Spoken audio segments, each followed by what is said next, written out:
From your Six Tech. Today in the studio I'm going to show you how to use one Joy-Con controller on your Nintendo Switch. So maybe you have two of them like this and you want to combine them again.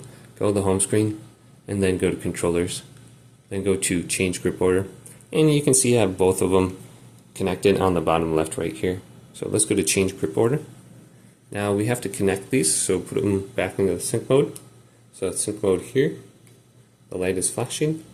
Go to sync mode here on the left one as well. Light is flashing. So this one's connected. This one's connected. Now press the top one. These two top ones. Boom. Then press the middle button. The triggers. Right here. Boom. And it's connected on my screen now. So I was able to get it from two controllers back to one controller, and it's connected to my Nintendo Switch now. So let's press A. And then you can see it's connected as one controller in the bottom left. And then we can pair additional controllers the same way under there. Otherwise, what you can do, you can just go up to the Nintendo Switch and you can try just docking it too.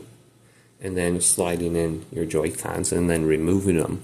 But that's the easiest way for me to do it, just through controllers on the home screen. Hopefully this video did indeed help you out. If it did, leave it a big thumbs up. And subscribe to my channel down below for more technical videos coming up next on Your Six Tech.